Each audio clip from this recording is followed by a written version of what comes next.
Just joking.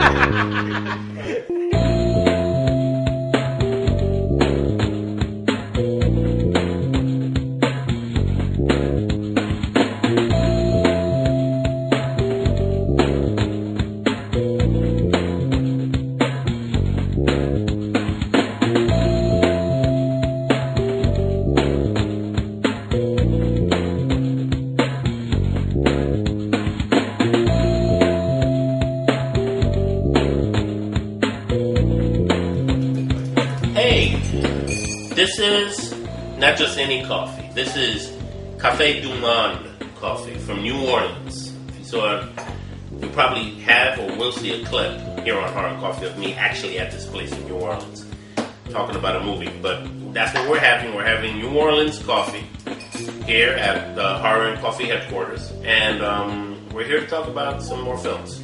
This has been a while. We're back at the old studio here. And yes. We've had... Last time we've been here was maybe a few months ago, actually. Months ago. I think in beginning of the year. Something like that, yeah. So now we're back in our grounds, in our home grounds. Now we got our coffee, and now we got some movies to review. Yep, and the movie we're going to talk about is Creature. Creature. Now, if you remember, we went to the Saturday Nightmares convention last June, and the cast and crew of Creature was there to give a little talk in front of all of us about how the movie was made, what they were looking forward to. Yes, they had a panel, and they were talking about the movie, and I was in the audience listening to the panel, and I was very interested in this movie. Right. And what is Creature about? Well, basically, it comes down to this. Typical story. Group of young people are driving down to New Orleans, funny enough, through Louisiana. They stop at this place to pick up some snacks, and then that's when they start running into the weirdness of the townsfolk. The townsfolk who carry a legend, a local legend of an alligator, half man, half alligator, that roams out there in the swamps of Louisiana, feeding on the victims, and it's a funny story. But eventually they get caught up in these people who apparently have a kind of a community cult surrounding this alligator, half man, half alligator creature. The creature starts hunting them all down bit by bit to devour them, to eat them, to go after them. And it comes down to a big showdown at the end with the remaining survivors and the half man, half alligator. So... we saw the movie finally when it was released. We saw it, and it didn't turn out to be exactly what we anticipated it to be. Let me go ahead. Right here. Yeah. The movie, as it was built up in the Saturday Nightmares, and as I was anticipating it, after watching it completely, I was just disappointed, and Sid Haig being one of the stars of the film, I love his work in House, Dolls, and Corpses and The Devil's Rejects, even in other films from the 70s. This film, starring him, I thought, okay, it stars Sid Haig, can't be that bad, and this is bad. Let's go with the flaws of this film. We have maybe one or two good things about this film we'll talk about, but we have plenty of flaws in this film. Yeah. Too much, almost. Let me go. For the sake of time, we'll target on the main ones. One of the main flaws that I noticed in this film was the lighting. This is supposed to be the wilderness. It's dark. For some reason, every tree, every leaf, even the ground, even the grass, they were all shining of light. I mean, I could accept that if the moon is shining. The moon shines a certain part of angle of certain things, not the whole damn wilderness. They got like... Maybe it was a full moon. You don't even see the moon. At least show me a glimpse of the moon out there. They don't even focus on the moon. And you know how some horror movies, they show the moon occasionally?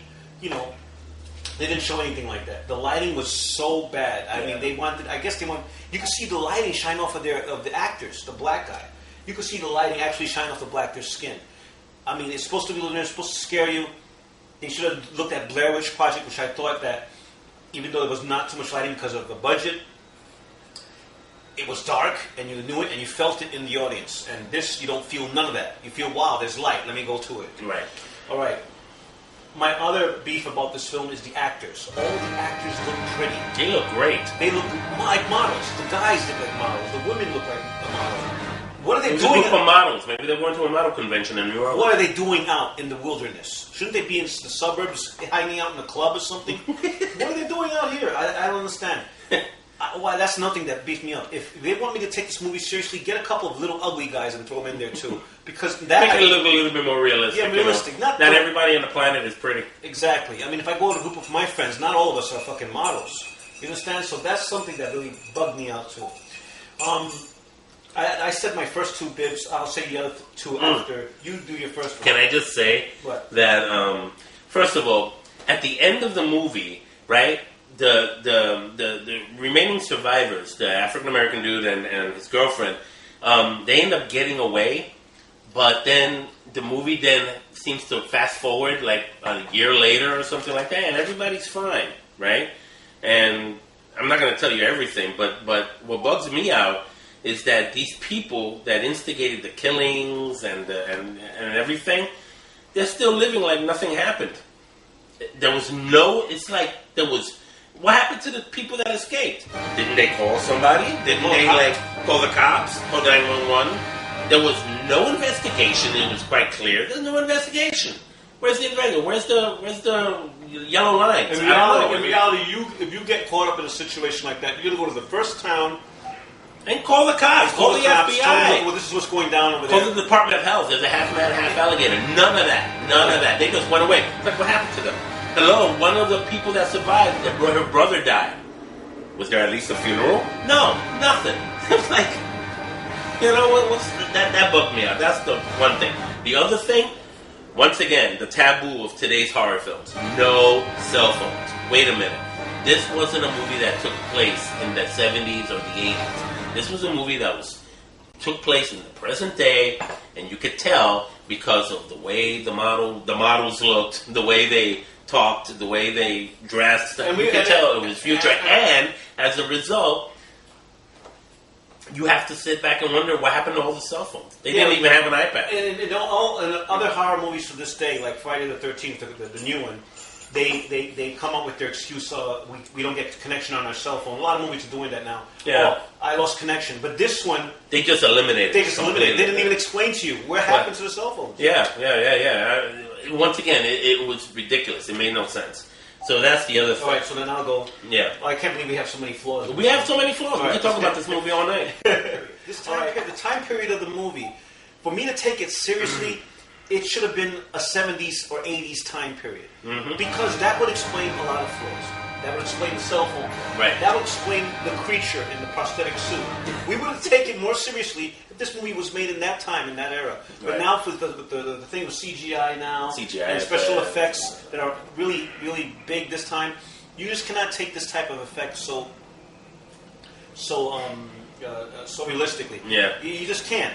So that's nothing. They should have made this movies... Like you know how Grindhouse was, the movie Grindhouse, Quentin Tarantino movie? He made the movie a 70s time period movie. He even had the scratchy lines and the old effects. Like if you were really in a Grindhouse movie, they should have done it to this film. Then they would explain a lot of the flaws. But they don't. They don't do that. And that's the issue. They don't explain. Of my other and last flaw in this film, the group, and this we get this in all horror films, group of kids in a car going into the wilderness. They always go into the wilderness. What's up? Why is everybody going to the wilderness all of a sudden? They love the woods. No, because the woods is supposedly creepy. You make a horror movie these days, having a horror movie in the city is impossible. So everybody goes to the woods lately in horror films. That's true. It's true. You want a good horror movie? Go to the woods. Yeah, this way you're isolated. Go to a park. You're isolated from go to a society. park.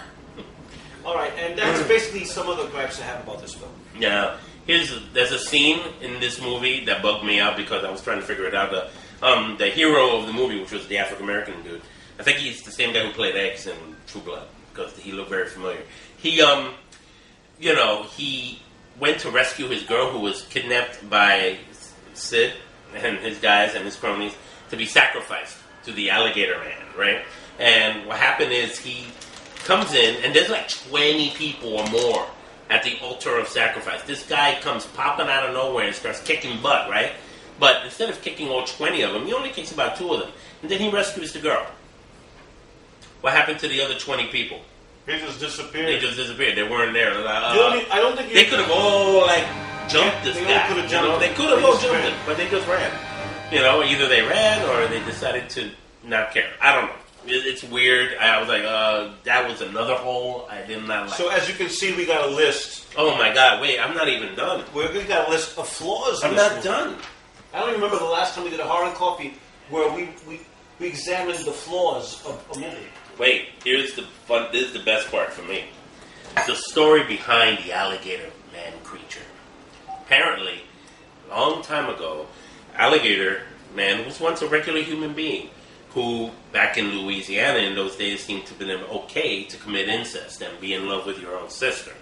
Sister gets eaten by an albino alligator. Brother, grief-stricken, yeah, he does this scream, the classic scream up in the air. You see it in movies all the time. Somebody gets killed and you hear that. Wait, he attacks the alligator and kills it, and then he eats the alligator. Then he eats his dead. I guess in his grief, he couldn't take the grief anymore of losing the one he loved, so he decided to eat her. So this is anyway, like I said, he decides to eat her. Do you understand what I mean? So anyway, this is the origin of the creature. No. He turned into an alligator creature by eating more alligator. Can you explain that to me? That doesn't make sense. Give me a reason to believe that he would change. Give me a nuclear leak. Give me a radioactive exposure to something. Give me a meteorite hitting the earth. Give me a lightning bolt. Give me something. The movie Swamp. People eat alligator all the time. I was in New Orleans. I've seen it. Alligator soup. I don't see people walking around with a tail. So, you know what? There's a problem there. The movie Swamp Thing. I remember Swamp Thing. He turned into a swamp thing because toxic stuff was on him. He jumped into the river. We could have set to something like that. Yes. But there was no explanation. He just ate alligator, and they said he mutated. No, when the guy was telling the story, when the guy in the car was telling the story about how he became the creature, I didn't know if he was just joking, because it looked like he was joking. It's the only thing we got to go on. It was the only there was nothing. There was no other explanation. A lot of holes. So how many coffee cups did you get this, right? Well, I wanted to give it more, but I only give it, and this is only because of Sid Haig's performance. He always delivers top-notch performance, even with what little he has. So I would give it 1 coffee cup. 1 coffee cup. 1 coffee Creature. cup. And that's the Sid Haig's performance. I give Creature 2 coffee cups. And the reason why I gave it 2 is because it at least held my attention for an hour and a half. It did. Because I was trying to figure out why the hell this was happening and why they didn't have phones. How did he mutate? What was the real reason behind the mutation? I'm starting to think that... Why did they look so pretty? I'm starting to think you would really have to be drunk or high in the movie theater with your friends. Like you just came from a bar and you say, hey, let's go watch a movie. And you're drunk halfway. And you see Creature and you'll come out of there saying, wow, that was cool. Because you're fucked up. You're drunk. And you're not asking none of these questions that we were asking. We went there freaking sober. We should have gotten maybe a little drunk. Maybe we would have given it 4 coffee cups. Maybe. But I give it one thing. This movie is good to watch your friends and just laugh. Yeah. That is probably it. I'm not going to say... One of those films. I'm not going to remove it from my personal collection, only because I know I have friends come over sometimes and we'll probably watch just to have a few laughs. I like to think that the people that made this film and stuff like that really did as best job they could to make it. My constructive criticism is, dudes, you can do better and you know it. You can do better than that and you know it. You probably have. I'll do some research. And this movie was released in the theaters. Yes, it was released in the theaters at midnight. Right? At midnight in the theaters? Thank God it was, because you wouldn't want to see this in daylight. I'm serious. Alright, so that's our review for Creature. Ralph gives it 2 coffee cups. I give it 1 coffee cup. Creature, see it, and you tell me what you think. Yeah. I'm sure that you will have these